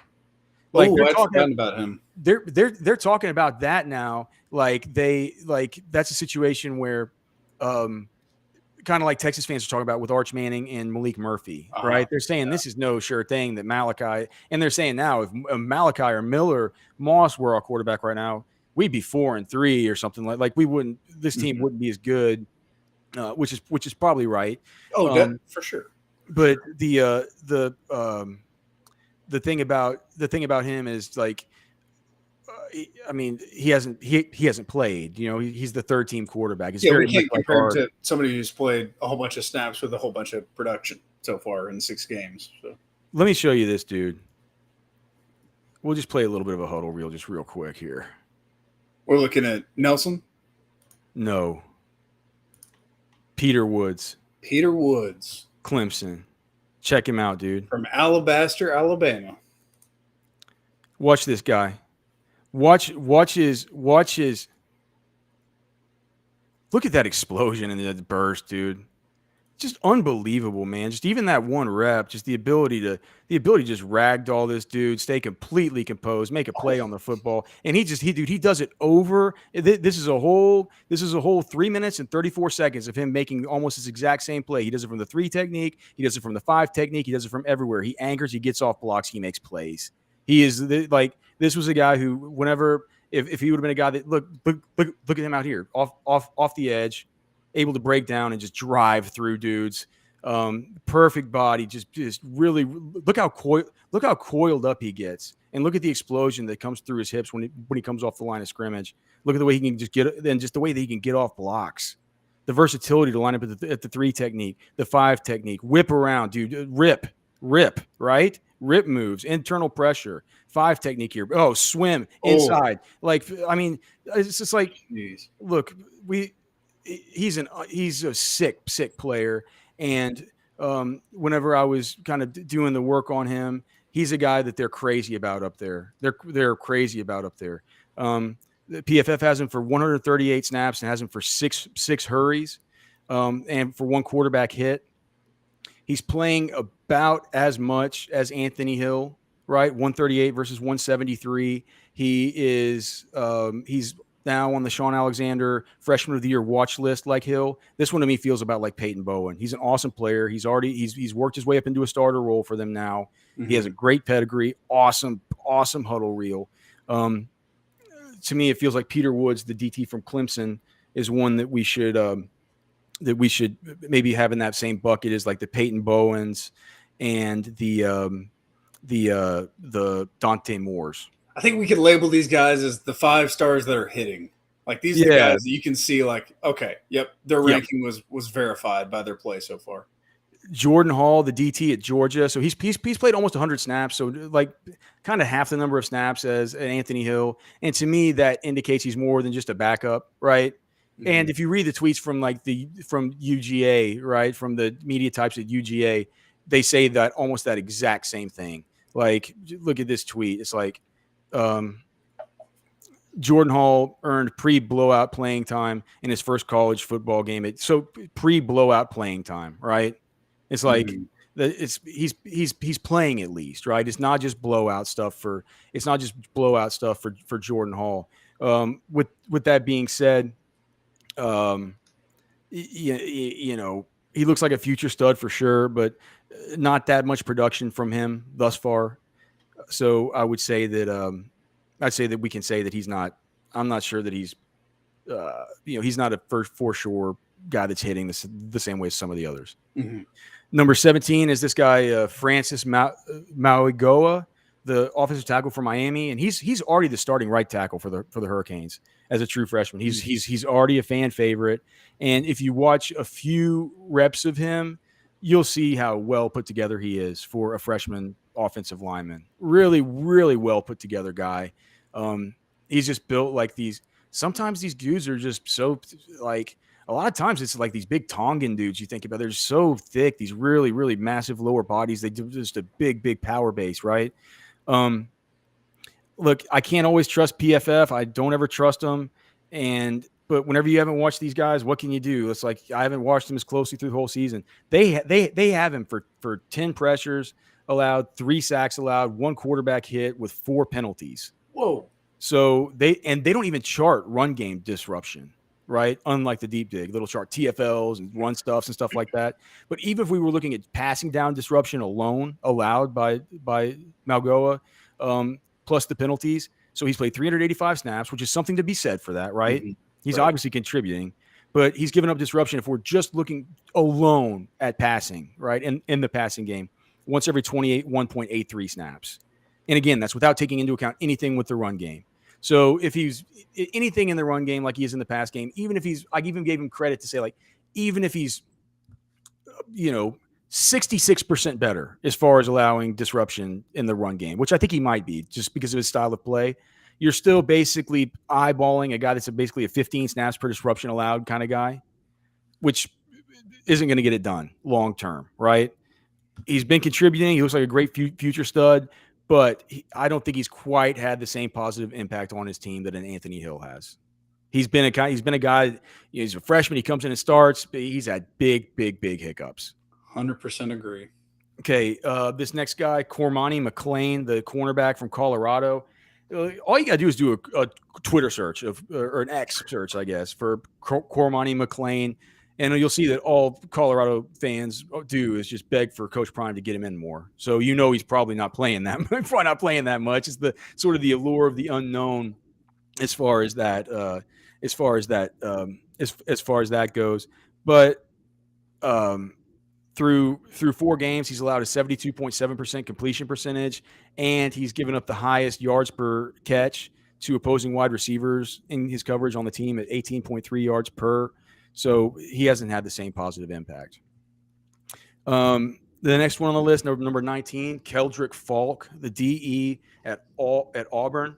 And look, he's certainly been an instant contributor from what I can see, but not to the level of Anthony Hill, because on 127 total snaps so far this season, he made his first ever start in the LSU game, filling in for, I forgot who it was, like Messiah Nasil Kite or something like this. Didn't do much on the stat sheet. I think that in that game he had 2 tackles on 35 total snaps. But I did listen to Hugh. I can't believe, man. I went and listened to Hugh Freeze talk about this guy. And he talks about him like a total future building block. Like he loves him. And who knows how long Hugh Freeze is going to be there to build around this dude. But we'll be hearing about Keldrick Falk in the SEC for sure. He's a good player. He's not an Anthony Hill player. Okay. Mateo Ugalele, the kind of defensive end edge dude from Oregon. So he's the brother of course, DJ Ugalele, the quarterback from Oregon State. Mm-hmm. And he's actually playing. He's played 148 total snaps. If you look at there's a video out that I linked in the, I can pull this up. This isn't anything this bad. Oh, wait. My bad. Let me turn off the volume there. Oh, can I show another YouTube clip? Who's it from? It's from Inside Troy. Maybe not. I wouldn't mess with it. Okay, let's not do it. All right, whatever. But if you look at him, and there's a good isolate. Just type in Mateo Ugalele isolation video. There's a good isolation video of him. You can see he's long, dude. He's got these long arms, long legs. He can get up after the football. He's going to have some core strength issues. He just is. But golly, man, is he just, I think he, at this point, he probably weighs 265, 270 pounds. If he fills out to be 290, something like this, like you're gonna have a big problem on your hands. He looks like a Kayvon Thibodeau starter kit. But as far as on the season so far, he's credited with just 4 solo tackles. He's had 6 assisted tackles and no sacks. He's not had the same positive impact. Okay, yeah, so not on the same tier. Yeah. The next one from Oklahoma, Adepoju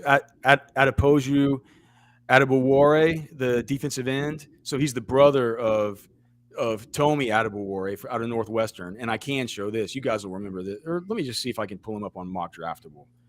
Just show you this spider. Show you what a spider graph of this dude looks like. Sorry.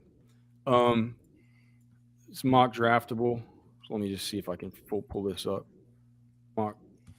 Just to show you what an elite athlete this dude's brother is. Is it not? It's not going to give me a spider graph on Mock Draftable. Okay, hold on. All right, so check this out.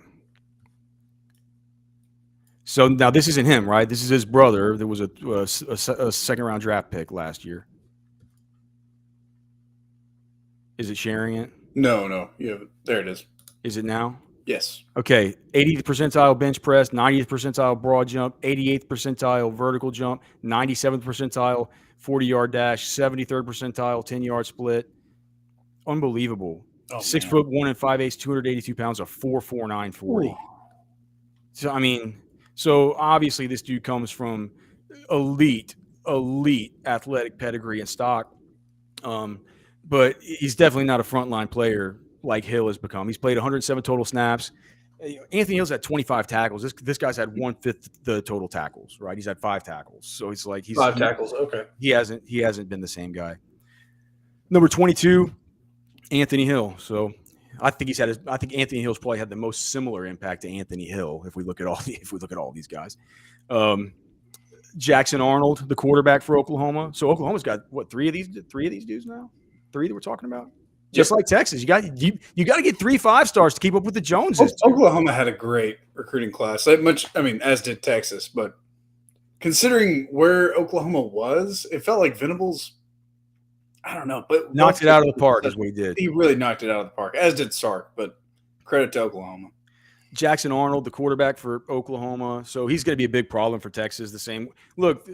I mean, he's going to be a problem for Texas at some point. He's going to be a good player. Really I loved him as a prospect. He's good, right? He just hasn't played, right? He's behind Dylan Gabriel. He's his backup for now. They like to bring him in this weird stuff where they can, throw him the ball or act like they're going to throw him the ball or line him up at receiver and stuff and try to get him wildcat things, but he hasn't had an impact, right? This is random. Is he the last great quarterback since Gerard Hurd to come out of Geyer? I don't know. Probably. I'm trying to think of any other ones. There's probably somebody that we're overlooking that's just like, oh, somebody's yelling at their screen right now. Saying, yeah, did you forget? He won the Heisman. Yeah. Okay, 24, Jonte Cook.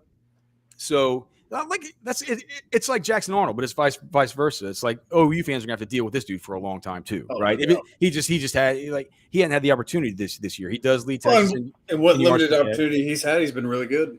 Yeah, well, barring completely unforeseen circumstances, he'll be Texas wide receiver 1 next season, right? But this season, he hasn't had the same sort of 5-star level impact of Anthony Hill.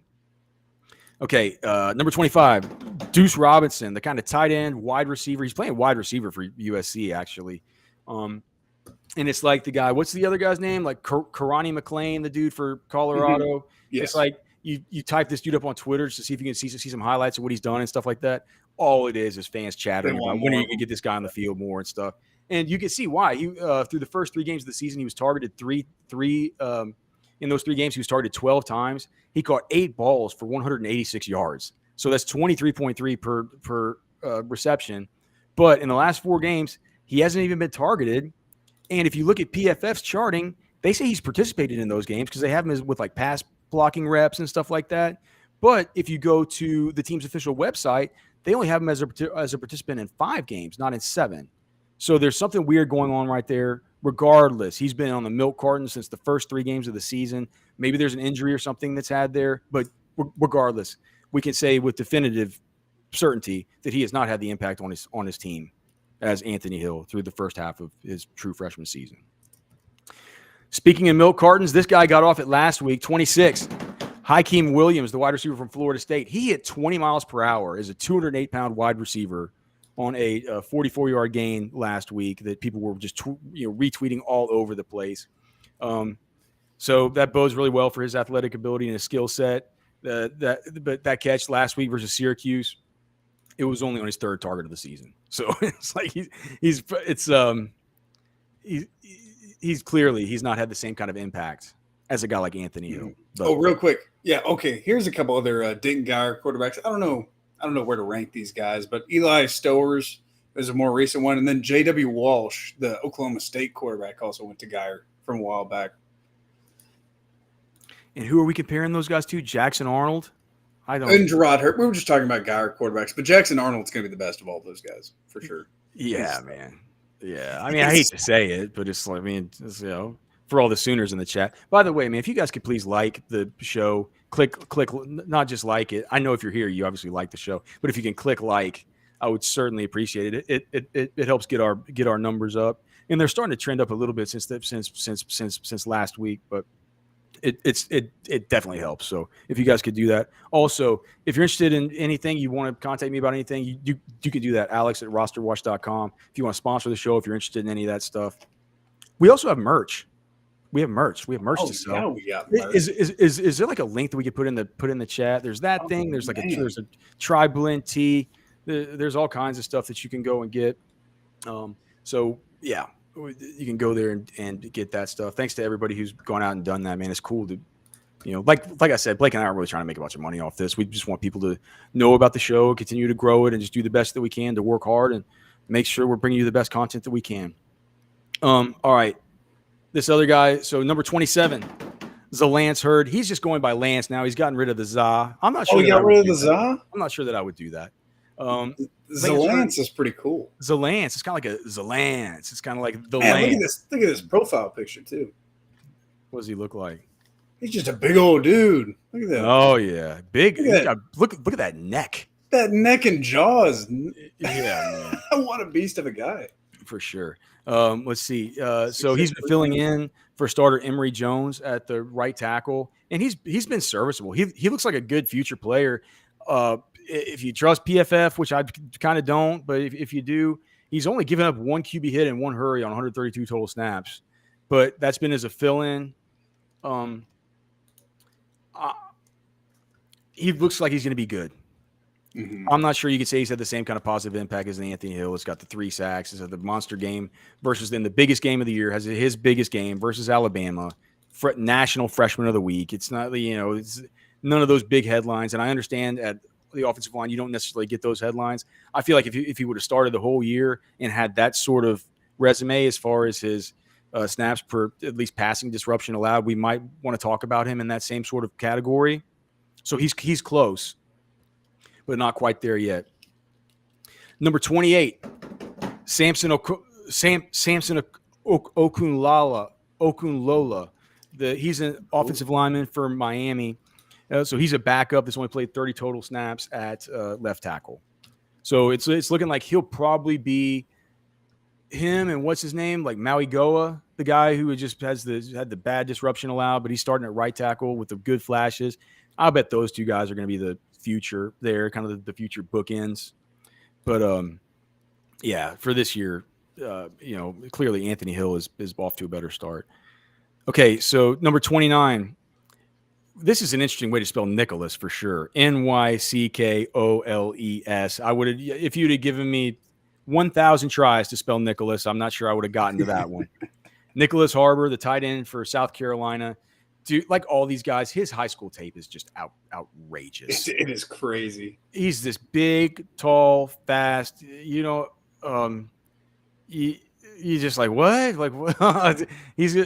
But look, he's only had 2 catches so far in his freshman season, so clearly hasn't had the same kind of impact. Desmond Ricks, the cornerback for Alabama. Maybe you can help me with this, Blake. Maybe I'm missing something. I can't find him on the Alabama participation log. I can't find him anywhere in any of the PFF grades, even on special teams. So unless I'm missing something, he hasn't contributed at all this season. He's a cornerback. I don't know really how this, I don't know what else I can do besides go, search. I mean, if he's not on the participation log, search on Twitter, search the participation logs, all the rest. If he's not on there, I have no idea. You're gonna have to help me with this one too, Blake. I'll look that one up. How do I? No. Just how to say this name? Yhonzae. Is that Yonze? Yonze? Yeah. So Yonze Pierre. Man, that is an all-time name. Yeah. If it is Yonze Pierre, yeah, that is freaking awesome. So he's a defensive end, outside linebacker for Alabama. He's only played in one game this season. So I think it was like he played in the first or second game, one of these blowouts. So clearly not on the Anthony Hill level, just as a freshman. And look, I'm not saying these guys are never going to be good, right? I'm just saying, like, we're talking about the guys who are there with Anthony Hill at his level. We're trying to – this whole show has been trying to just understand where we are with Anthony Hill, like where he is as far as his fellow super stud 5 stars. The final one is a guy who's right there with him. This guy, I don't know if it's Suntarine Perkins, how you say it, Suntarine Perkins. I will tell you this: he's a complete stud. He is a complete stud. The Ole Miss Twitter account is tweeting out highlights of him, saying that he's making all the mid-season true freshman awards.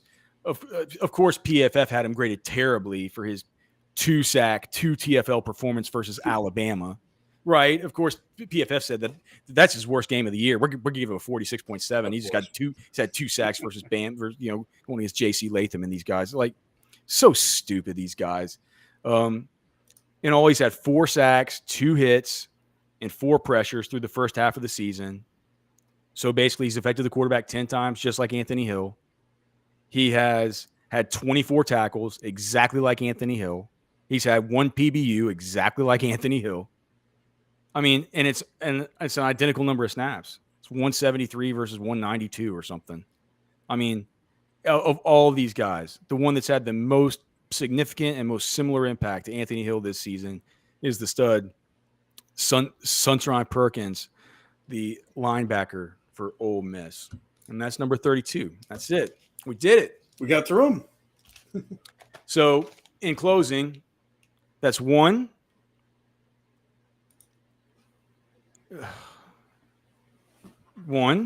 Still at 1.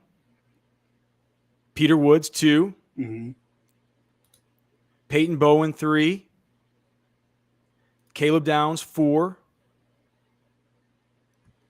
Zachariah Branch 5. Dante Moore 6. 6 of these guys in the same kind of bucket out of these 32 5-stars as Anthony Hill have been, their team's been as impressed and as lucky. And we know that these 5-stars always bust. And gosh, has Texas been on the wrong side of having these 5-stars that bust, it feels like. Feels good, man, to have one that doesn't seem like he's going to be one of these busts. They're going to hit on one. Yeah. They're gonna hit on Anthony Hill. They're going to hit on Anthony Hill. So hopefully some of these 2024 guys as well. Colin Simmons is going to be a hit. For sure, right? You're gonna be able to read the whole column if you'd like to over at Orangebloods.com. Can we get a hoodie in that camo? I don't know. I can look, but Blake, we can look. We can check it out on Teespring, see if they offer that. We can, and you guys, I wish we could can we make like a shortcut link that just takes people there? We can just tell people the link. I'll bet we can do that. Here. Okay. It's right here in the chat. Oh yeah. Cool. All right. Yeah. If you guys could please click that you like the show, stuff like that, man, we certainly appreciate it. Go check out the merch. Just a couple quick announcements too. So it's it's kind of likely. Would you say likely, Blake, that we won't have a Friday show? Because Ketch said if Rangers Astros, if it happens during the same time of the show, we're probably not doing it. I would say likely. It's unlikely that the Rangers sweep the Astros. We might just say no show. I think I might just have Cody on tomorrow for final takes. I think we do final takes tomorrow either way. And then just do no show Friday. So that's the deal. No show Friday. No show. So we're going to get a show tomorrow.